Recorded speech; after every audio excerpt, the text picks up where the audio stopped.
Welcome. You're listening to Latin Waves with your hosts, Sylvia and Sylvia Richardson. Latin Waves is more than just hot rhythms. This is a show about community, about creating a culture that is inclusive and based on fairness. Because everyone deserves dignity, respect, and has something to contribute. A new world is possible, and it all starts with us. I'm delighted to be joined by Dr. Michael Lebowitz. He's a renowned professor at Simon Fraser University. He's Professor Emeritus of Economics at Simon Fraser University, and he has written many books, among them one of my favorites, Between Capitalism and Community. Thanks for being with us today. No problem. I should mention that, first of all, I write as a Marxist economist and a socialist, and that theme has been brought out in a number of books previously. One was Build It Now, Socialism for the 21st Century. Another was The Socialist Alternative, Real Human Development. And another was The Contradictions of Real Socialism, The Conductor and the Conducted, which is about the Soviet-type economies. Many of these books, aside from my first book, which is on Beyond Capital, the political economy of the working class, many of these books emerged out of my experience in Venezuela, or reinforced by my experience in Venezuela, which we can talk about at some point, because I was there for 7 years as an advisor. But let me tell you a bit about this book, Between Capitalism and Community. It's a criticism of capitalism, not surprisingly, but not only for its exploitation, but also for the deformation of human beings. And it's an argument for building a new society rooted in solidarity, a society which I call community. And this involves a critique of neoclassical economics and the capitalist society it's based upon, but it's also a critique of determinist and economistic trade Marxian analyses. In particular, it asks the question, what kind of people are produced within a particular social relation? If we look at Marx's Capital, we see him describing capitalism as producing atomistic, alienated, deformed human beings who look upon the requirements of the system as self-evident natural laws. In other words, people who are produced to think of capitalism as common sense. And Marx goes so far as to say the nature of the system is such as to support capitalism in perpetuity. Well, that sounds very strange for anyone who hasn't had any experience in thinking about Marxism, because presumably everyone says, well, it's going to be subject to its contradictions, it will collapse, etc., like that. And that's an argument that I reject entirely. So if you have a system which creates people who look upon capitalism as common sense, the question is, how does such a system come to an end? And many Marxist economists say, well, crises. The falling rate of profit will create a crisis, or overproduction will create a crisis. I look at that, and I look at what Marx has said in both Capital and in his preparatory notebooks, that in fact he recognizes negative feedback. In other words, capital does not just sit there and die when there are crises. It responds. It responds and reacts and attempts to return to the process of reproduction, even though it is faced with periodic crises. And I argue that the only crisis, that one can see in Marx, of a crisis of capitalism that does not seem to have automatic negative feedback is the crisis of the earth system, because both capital and the workers produced under capitalism tend to support accumulation, continued growth, etc. So then that raises the question, well, again, under those conditions, what can possibly bring that system to an end? And here is one of the things I've stressed since my first book, but I keep coming back to it and learning more about how to present it, and that is what Marx called the concept of revolutionary practice, which is the simultaneous changing of circumstances and human activity, or self-change. In other words, societies under these conditions, society both changes, you both change circumstances and you change yourself, transform your process in the process of activity. In other words, we can think of, well, every activity involves two products. It's the change in things or circumstances and the change in human beings. And that second product, the change in human beings, is often forgotten. We see certainly the second product of capitalism by itself is that deformed human being, that atomistic human being. But the process of activity, the process of protagonism on the part of workers and all human beings is one which transforms them. It's one in which their capacities increase. And so, in other words, what becomes central from this perspective is the issue of protagonism. And nobody really described this better, the issue, than Friedrich Engels. And I just want to quote something from Engels when he wrote about the workers' battle over the 10 hours workday. He said, "The working classes in this agitation found a mighty means to get acquainted with each other, to come to a knowledge of their social position and interests, to organize themselves, and to know their strength. The working man who has passed through such an agitation is no longer the same as he was before, and the whole working class, after passing through it, is 100 times stronger, more enlightened, and better organized than it was at the outset." In other words, when you have protagonism, when you have this process of struggle, you in fact find that the working class and all people are transformed not only individually but also collectively. And that was something actually in the Venezuelan Bolivarian Constitution, which talked about participation and protagonism changes people both individually and collectively, etc. So there's that whole focus on human development in this process. But that raises the question, okay, capitalism sit back and do nothing. What happens when it starts to face a working class which is unified, a working class which is stronger? Well, capital's answer is divide the workers, find ways to separate them in order to defeat them. And Marx talked about this, not in Capital, but in an article. He said, well, look at the English workers and the Irish workers. They are divided. They have antagonism to each other, and that antagonism is the secret of capital's success, and capital knows it. In other words, dividing the working class, separating them, dispersing them in one way or another is a way to strengthen capital. And in that perspective, one should say, all right, the struggle against racism, the struggle against sexism, the struggle against anti-immigrant activities, the whole question of the distance between workers in different countries, all of that weakens workers and supports the reproduction of capital. And so I say, inherent in the logic of capital is to divide the working class. Now, many Marxists never say that. They look at capital and they say, well, the logic of capital is to increase productive forces. If you're just increasing productive forces, I argue in the book, then in fact the effect of increased productivity is that workers are the gainers of this. They are the beneficiaries of increased productivity, falling prices, and rising real wages.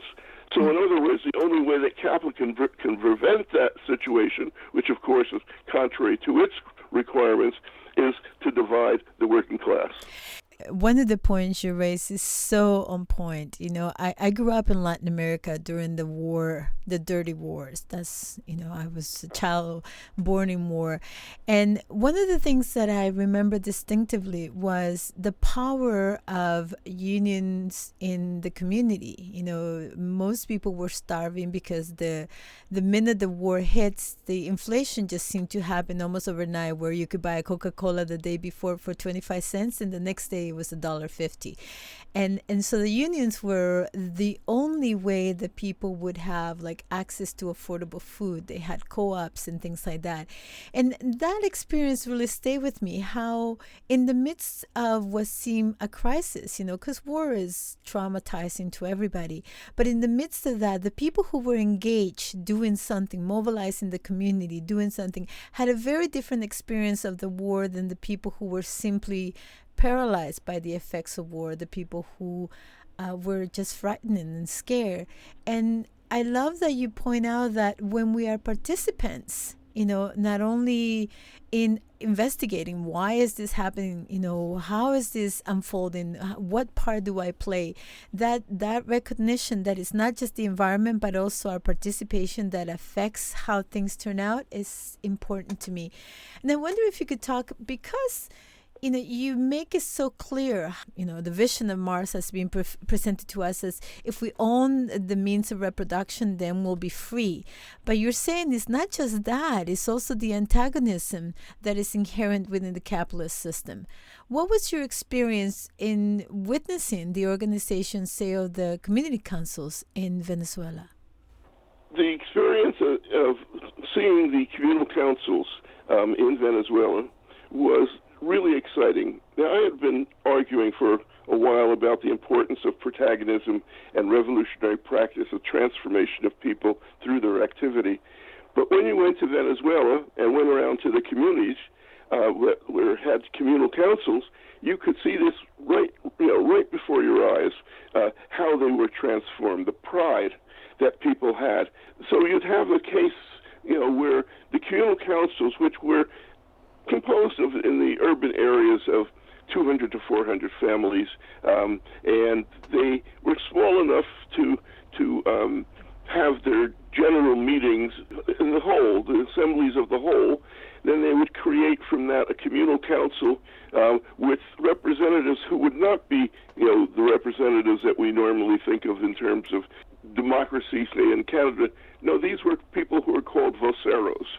They were the voices of the communal councils, but they were part of the communal council. So when you got the communal councils during Chavez's period would put in a request for funds for a project that they had identified. And they would identify, for example, very often, the necessity to build housing in their area. There was a point when we went around, this is myself and my wife Marta Harnacker and a few others who were working for our institute, that we went around to these communities and they would tell you, well, we got money for 10 houses, and we took this money and we stretched it to build 12 houses, and we did this by, such and such ways, etc. And you'd go to another community and they'd say, we got the money for 10 houses and we made 15 houses out of that. Because in a small house, you don't need 2 bathrooms. So they would, in fact, build these places. Or you'd go to areas where they had taken money for improving the roads, and always this enormous sense of pride. Well, that was certainly the whole process that one could see in the communal councils. Now, Marta did her work primarily in the area of participation and worked with the communal councils. I was specifically working on the side of workers' control. So I went around to many of the communities, to the workplaces that had been seized by the workers, and would talk to them and discuss this. And one could see in certain of those cooperatives now running the workplaces, you could see in some cases a real development, and especially an understanding of every part of the process of producing the particular items they were producing. Some cooperatives were not so successful and continued to be struck by, overwhelmed by a focus on self-interest. And later I can tell you some of those stories, that might be of particular interest. The whole neoclassical theory, which is models capitalism, is based on the assumption of atomistic, self-seeking, actors, that everyone is out there for themselves, etc. But Marx, when he wrote, looked at the latest, works in economics, and he interpreted and drew from them. Well, at this time, we could say that there are experimental behavioral economists who have been pointing out real problems in that neoclassical model of the atomistic, human being. And one of the best examples of this in one study was a case of a daycare. And the daycare workers decided that people were, coming late to pick up their children. So they decided to put a penalty, monetary penalty, on people who came late. Well, neoclassical theory would tell you, okay, people will respond. They'll stop coming late. Well, in fact, it worked just the opposite. More came late and never came back to the point of picking up their children at the same time, at the proper time. And why? Well, they said, okay, coming late's just another commodity I can purchase. I now don't have to worry about the issue of whether it's fair or not. I'll just pay the fine. And there are examples after examples of that, which indicates that it's wrong to think of people as atomistic individuals who have no past, who have no intention of, future, who live, as atoms. In fact, people do have a sense of fairness.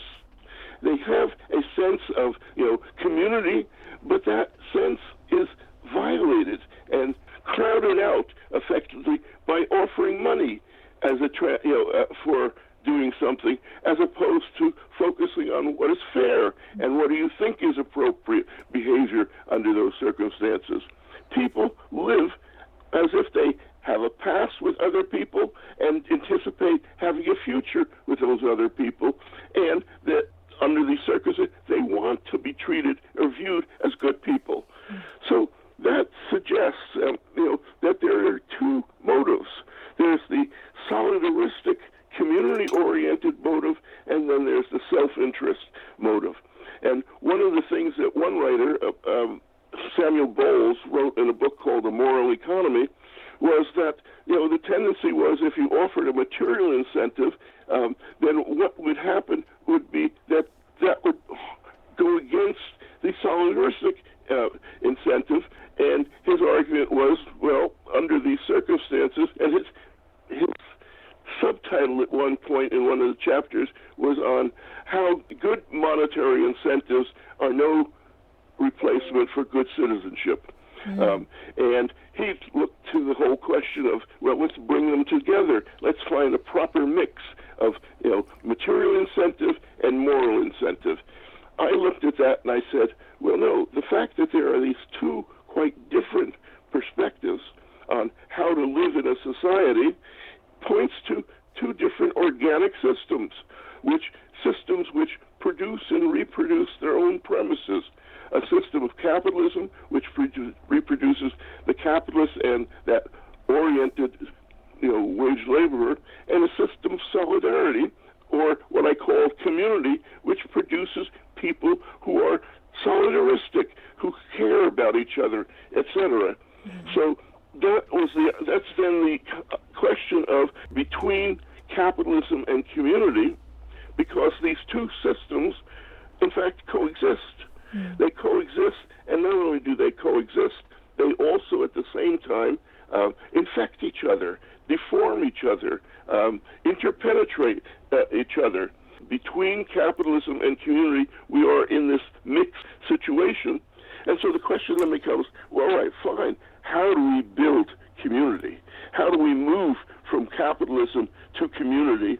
And of course the answer is protagonism.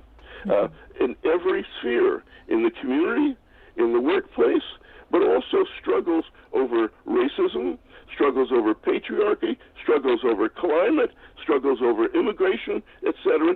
All of these struggles build capacities. All of them change the people engaged in them. And that becomes the basis of a new society, the potential for a new society. Chavez called the communal councils and the workers' councils cells of a new socialist state, a new state which emerges within the context of the old top-down state. But that, of course, raises, even though the people are transformed by protagonism, it doesn't happen in a void. It doesn't happen in a neutral situation. These people who are transformed by their protagonism are also being formed by capitalism, formed by the focus on self-interest, etc. And one of the things I write about is what I call the paradox of protagonism, because the protagonism of a particular group increases certainly solidarity and common nature of the people within that group, but at the same time, it separates from other groups. You know, a community which has great successes in developing its community and its community sense looks at the next community as different. They're outsiders, etc. And it's not only that, as a spontaneous effect of protagonism, there's also the fact that separate and struggles, all these different struggles, produce separate silos. What brings these together? Because those are the people who have to change, who have to develop unity, who have to develop solidarity beyond their small groups.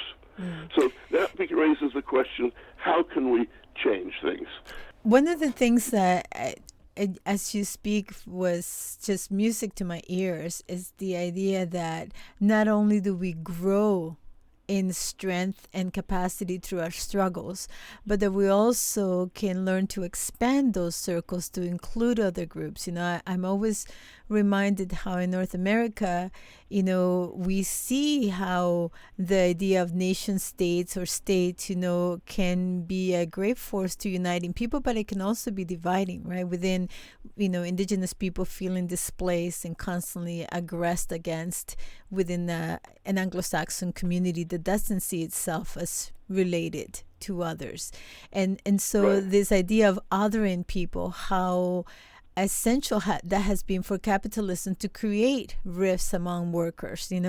We have so much in common. We're all being exploited, and yet we're all fighting each other, while at the same time we're being expunged, of every ounce of labor we can give the system. So I wonder if you could say a little more about the way the society, the way that this adherence to laws that are unjust not only exacerbates the exploitation and the way that people are being reproduced in deformed ways, right? Like we're constantly being deformed by our adherence to unjust laws that allow us to see inequality and injustice, like, bringing, foreign workers just for the season and being paid extremely underpaid while doing the same labor that other workers here are doing.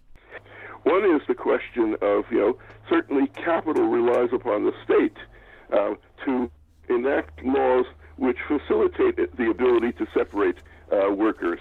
And another is the extent to which capitalists in their own, functioning try to do that.